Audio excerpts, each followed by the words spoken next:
Hello नमस्कार. मी सुवर्णा तुम्हा सर्वांचे आजच्या नवीन रेसिपी व्हिडिओमध्ये अगदी मनापासून स्वागत करते. तर आज आपण रव्यापासून बनवणारा उत्तप्पा पाहणार आहोत.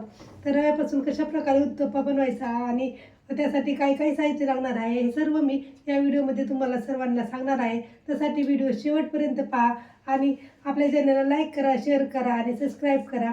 चला तर आता आपण व्हिडिओ पाहूया.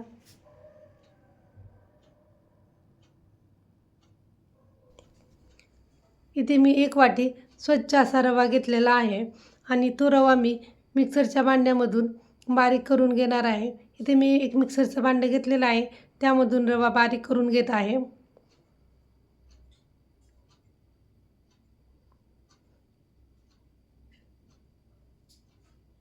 तर इथे मी मिक्सरच्या भांड्यामधनं रवा बारीक करून घेतलेला आहे.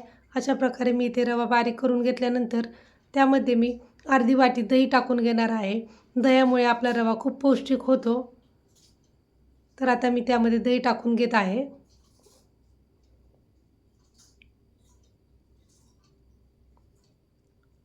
आता मी रव्यामध्ये दही टाकल्यानंतर रवा छान असा मिक्स करून घेणार आहे. रवा मिक्स करताना आपल्याला त्यामध्ये पाणी टाकायचं आहे, पण आपण पाणी टाकताना एकदम पाणी न टाकता हळूहळू पाणी टाकायचं आहे. त्यामुळे आपलं बॅटर जास्त पातळ होत नाही. तर आता इथे मी हळूहळू प्रमाणामध्ये बॅटरमध्ये पाणी टाकून घेणार आहे.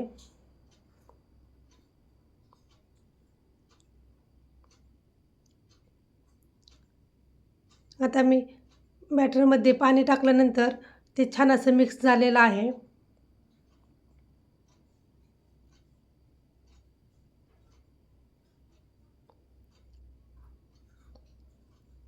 आता बॅटर असं छान असं मिक्स झालेलं आहे, पण त्यामध्ये काही गाठी वगैरे राहिलेल्या आहेत. त्यामुळे पुन्हा एकदा मी हे बॅटर मिक्सरमधून काढणार आहे. आपल्याला हे पूर्ण बॅटर बारीक करून न घेता अगदी मिक्सरमधनं त्याच्या गाठी मोडायच्या आहेत. त्यामुळे मी एकदा फक्त मिक्सरमधून फिरून घेतलेलं आहे आणि अशा प्रकारे आपल्या इथे छान असं बॅटर तयार झालेलं आहे. आता हे बॅटर मी एका भांड्यामध्ये काढून घेतलेलं आहे आणि त्यामध्ये मी मीठ टाकून घेतलेलं आहे आणि हे छान बॅटर असं हलवून घेत आहे. अशा प्रकारे आपल्याला छान असं बॅटर मिक्स करून घ्यायचं आहे. तुम्ही त्याची कन्सिस्टन्सी पाहू शकता. अगदी छान कन्सिस्टन्सी झालेली आहे. आता मी हे बॅटर 15 ते 20 मिनटं रेस्ट करण्यासाठी ठेवणार आहे. तोपर्यंत इथे मी एक कांदा मीडियम साईजचा घेतलेला आहे आणि तो कांदा मी अगदी बारीक असे चिरून घेणार आहे.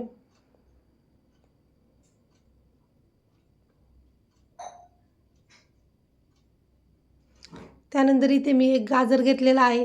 गाजरची छान असं किसून घेतलेलं आहे. त्यानंतर मी बीटही घेतलेलं आहे आणि बीट देखील मी खिसून घेणार आहे.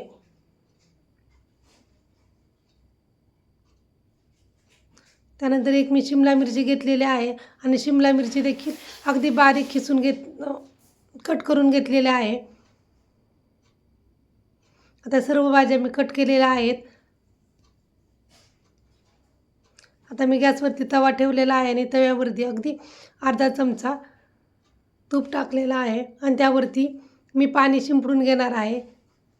त्यामुळे आपला तवा तेलकट होतो आणि आपला उत्तप्पा कुठेही मोडत नाही. त्यानंतर मी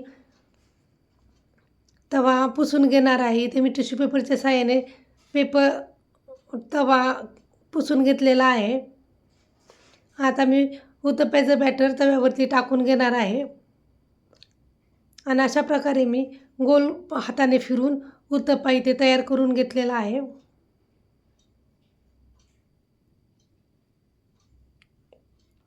आता इथे आपला उत्तप्पा रेडी झालेला आहे. आता त्यावरती मी कांदा पसरवून घेणार आहे.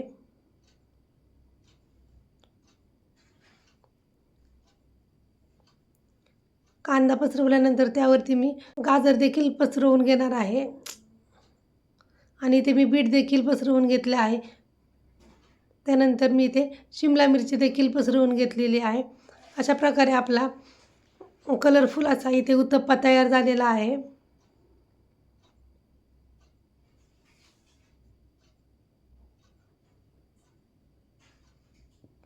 आता त्यावरती मी तूप टाकून घेणार आहे. तुपाऐवजी तुम्ही इथे बटर देखील टाकू शकता.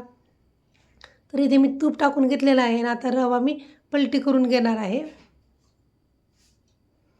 तुम्ही पाहू शकता अगदी कुठेही रवा मोडत वगैरे काही नाही आणि खूप छान इथे आपला उत्तप्पा तयार झालेला आहे. अशा प्रकारे आपला कलरफुल असा उत्तप्पा रेडी झालेला आहे. त्याचबरोबर मी त्याचसोबत खाण्यासाठी ग्रीन कलरची चटणी देखील बनवली आहे. तर जर पुन्हा भेटूया नवीन रेसिपीमध्ये.